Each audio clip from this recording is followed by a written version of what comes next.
அனைவருக்கும் வணக்கம். ரிஷபராசினியர்களுக்கு இன்று முதல் எண்ணி 5 நாட்களில் உங்களுடைய விதியை மாற்ற போகும் அந்த நாள். அப்படிப்பட்ட இந்த நாள்ல உங்களுக்கு என்ன மாதிரியான நன்மைகள் எல்லாம் ஏற்பட இருக்கு, கிரக நிலைகளின் ரீதியாக அமைய இருக்கும் சாதகங்கள் என்ன, பாதகங்கள் என்ன, குறிப்பா இன்றைய நாள் என்ன நாள், நீங்கள் என்ன செய்ய வேண்டும், என்ன செய்யக்கூடாது, என்ன செய்தால் என்ன மாதிரியான நன்மைகள் எல்லாம் ஏற்படும் என்பது குறித்தான முழுமையான பதிவு தான் இந்த வீடியோல நம்ம விரிவா பார்க்க போகிறோம். இதற்கு முன்னாடி நம்ம சேனல் டிஸ்கிரிப்ஷன்லயும் சேனல் பேஜ்லயும் ஆன்மீகம், அது மட்டும் இல்லாமல் வாஸ்து, நவகிரக கோவில்கள் எங்கு உள்ளன, அங்கு சென்று நாம் எப்படி வழிபட வேண்டும், பரிகாரங்கள் செய்யும் முறைகள் என்ன, உங்களுடைய ராசிக்கான பலன்கள் என்ன என்பது குறித்தான பல தகவல்களை நீங்கள் படித்து தெரிந்து கொள்ள வேண்டும் என்ற விருப்பம் இருந்துச்சு அப்படின்னா சேனல் பேஜ்லயும் டிஸ்கிரிப்ஷன்லயும் அதற்கான லிங்க் வந்து கொடுத்திருக்கோம். அதை நீங்க படித்தும் தெரிந்து கொள்ளலாம். வாங்க இப்ப வீடியோக்குள்ள போலாம். ரிஷபராசினியர்களை பொறுத்த வரைக்கும்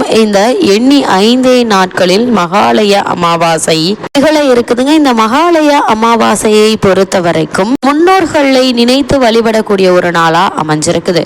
குறிப்பா இன்றைய அமாவாசை, அதாவது இந்த மகாலய அமாவாசையை பொறுத்த வரைக்கும் மேலும் சிறப்பு சேர்க்கும் விதமாக சூரிய கிரகணமும் இணைந்து வருகிறது. பிதுர்காரகன் என்று சொல்லக்கூடிய தந்தை வழி உறவை குறிக்கக்கூடிய சூரிய பகவானுக்கு அன்று கிரகணம் இருக்குதுங்க. இந்த கிரகணத்தின் போது முன்னோர்களுக்கு திதி தர்ப்பணம் கொடுத்து வழிபடுவது எதிர்பாராத பல நன்மைகளை நம்மளுடைய வாழ்வில் ஏற்படுத்தும். குறிப்பா இந்த மகாலய பட்சம் அல்லது மகாலய அமாவாசை அப்படின்னா என்ன என்று பார்க்கும்போது, இந்த மகாலய அமாவாசை என்பது பித்ருக்களுக்கு வழிபாடு செய்யக்கூடிய ஒரு நாளா அமைஞ்சிருக்குது. மகாலய பட்சம் என்றால் என்ன என்று பார்க்கும்போது, மகாலயம் என்பது ஒன்று கூடுவது, பட்சம் என்பது 15 நாட்கள். அதாவது இறந்த நம் முன்னோர்கள் பித்ருலோகத்திலிருந்து 15 நாட்கள் நம்மோடு இருக்கக்கூடிய இந்த காலகட்டம் தான் மகாலய பட்சம். அதே போல் இந்த மகாலய அமாவாசையை பொறுத்த வரைக்கும் ஆவணி மாதம் பௌர்ணமிக்கு மறுநாள் பிரதமை திதியில் துவங்கி புரட்டாசி மாதம் அமாவாசை வரை நீடிக்குது. புரட்டாசி மாதம் வரும் அமாவாசையே இந்த மகாலய அமாவாசை என கருதப்படுதுங்க. இப்படிப்பட்ட இந்த மகாலய பட்சம் அல்லது மகாலய அமாவாசை என்ன என்று பார்க்கும்போது, மறைந்த நம் முன்னோர் பித்ருலோகத்திலிருந்து இந்த 15 நாட்கள் நம்மோடு தங்கும் காலகட்டம் தான் இந்த மகாலய பட்சம் ஆகும். பித்ரு வழிபாடு இல்லற வாழ்க்கைக்கு பித்ரு வழிபாடு இல்லற வாழ்க்கைக்கு பித்ருக்களின் ஆசையும் ஆசிர்வாதங்களும் கிடைக்க பெற்று சிறப்பளிக்கின்றன என்பதால் நம் முன்னோரால் பின்பற்றப்பட்டு வந்துள்ளமை குறிப்பிடத்தக்கது. பித்ருக்களை நாம் அவமதித்தால் அல்லது அவர்களை உதாசீனம் செய்தால் அவர்கள் நம்மை சபித்து விடுவார்கள் என்பதும், அதனால் நாம் குடும்ப வாழ்க்கையில் பல துன்பங்களை அனுபவிக்க நேரிடும் என்பதும் இந்துக்களுடைய ஐதீகமாக இருக்குது. அப்படி பித்ருக்களுடைய சாபம் நமக்கு இருக்கிறதா என்று பார்ப்பதற்கு, நம் குடும்பத்தில் ஏற்பட்டு வரும் தொடர் பிரச்சனைகள், சுபகாரிய தடங்கல்கள், அதே போல் தொழிலில் ஏற்படும் நஷ்டம், இவை தொடர்ச்சியாக நடக்கும்போது பித்ருக்களுடைய சாபம் உள்ளது என்பதை நாம் தெரிந்து கொள்ளலாம். குறிப்பாக தை அமாவாசை, ஆடி அமாவாசை ஆகியவற்றை விட திதி கொடுப்பதற்கு மிகவும் சிறந்தது மகாலய அமாவாசை. வருடத்தில் மற்ற மாதங்களில் வரும் அமாவாசை என்று முன்னோரை நினைத்து வழிபாடு செய்வோம். ஆனால் மகாலயபட்ச காலத்தில் பிரதமை துவங்கிய அமாவாசை வரை உள்ள காலத்தில் தர்ப்பணம் செய்ய வேண்டும். அனைத்து முன்னோர்களையும் அப்போது நினைவு கூற வேண்டும். புனித நீர்நிலைகள் அல்லது கடலுக்கு கூட சென்று புனித நீராடி நம் முன்னோர் ஆத்ம சாந்திக்காக பிரார்த்தித்து தர்ப்பணம் செய்வது நல்லது. நமது வாழ்வில் வரும் இன்ப துன்பங்கள் யாவும் நாம் எமது முற்பிறப்பில் செய்த பாவ புண்ணியத்திற்கு ஏற்ப அமைய பெறுகிறது. அதிலே பிதுர்காரியமும் ஒன்றாகும். அதனை நாம் சிரமமாக பார்க்காமல் சிரத்தையுடன் செய்ய வேண்டும். அது தவறின் பிதுர்களின் கோபத்திற்கு ஆளாவும் என ஜோதிட சாஸ்திரம் கூறுகிறது.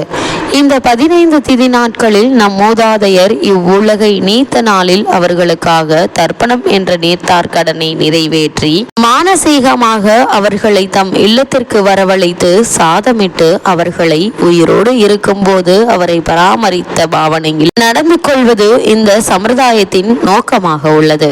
ஒவ்வொரு அமாவாசை தினத்தன்றும் உச்சரிக்கப்படும் மந்திரம் அவர்களுடைய ஆன்மா எல்லாம் புண்ணியம் அடைய இந்த அமாவாசை நாளில் இந்த தர்ப்பையோடு கலந்த நீரை அவர்களுக்கு அர்ப்பணிக்கிறேன் என்று பொருளாகும். குறிப்பாக ரிஷபராசினியர்களுக்கு இந்த மகாலய அமாவாசையும் சூரிய கிரகணமும் இணைந்து வரக்கூடிய இன்றைய நாளில் நீங்கள் என்ன மாதிரியான நன்மைகள் எல்லாம் உங்களுடைய வாழ்வில் ஏற்பட இருக்கு. குறிப்பா இத்தருணங்கள்ல கிரகங்களுடைய சஞ்சார நிலைகள் என்ன என்று பார்க்கும்போது ரிஷபத்தில் குரு பகவானும், மிதுனத்தில் செவ்வாயும், கன்னியில் புதன், சூரியன், கேது, சந்திரன் ஆகிய கிரகங்கள் இணைந்து சஞ்சரிக்கிறாங்க. துலாம் ராசியில் சுக்கிரனும், கும்பத்தில் சனி வக்ரகதியிலும், மீனத்தில் ராகுவும் சஞ்சரிக்கிறாங்க. இந்த கிரகங்களுடைய சஞ்சார நிலைகளின் காரணமாக மேலும் என்ன மாதிரியான நன்மைகள் எல்லாம் உங்களுடைய வாழ்வில் ஏற்பட இருக்கு என்று பார்க்கும்போது, ஜென்ம ராசியில் குரு இருப்பதால் உங்களுடைய எண்ணங்களில் எதிர்பாராத தடைகள் எட்டி பார்க்கும். வருமானத்தை விட செலவு சற்று அதிகமாகவே இருக்குங்க. சில நேரங்களில் கடன் வாங்க வேண்டிய ஒரு நிலையும் இருந்து வந்திருக்கும். ஆனா அந்த நிலைமை முற்றிலுமாக மாறக்கூடிய ஒரு நாளா இன்றைய நாள் அமையிருக்கு.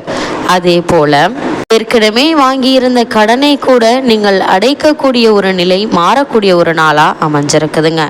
ஒரே பலம் ராகு உங்களுடைய ராசிக்கு லாபஸ்தானமான 11ஆம் இடத்தில் நல்ல நிலையில் அமர்ந்திருக்கிறாரு. இதனால் உங்களுக்கு இந்த தருணங்கள்ல எதிர்பாராத நேரங்களில் நண்பர்களுடைய உதவி கிடைக்க இருக்குதுங்க. அதே போல் உங்களுடைய ராசிக்கு உரிய சுக்கிரன் உங்களுடைய ராசிக்கு 6ஆம் இடத்தில் தனது சொந்த ராசியான துலாம் ராசியில் இருப்பது மேலும் சிறப்பு சேர்க்கக்கூடிய ஒரு நாளா அமைஞ்சிருக்குது. 7 செவ்வாய் 2ஆம் இடத்தில் இருக்கிறாரு.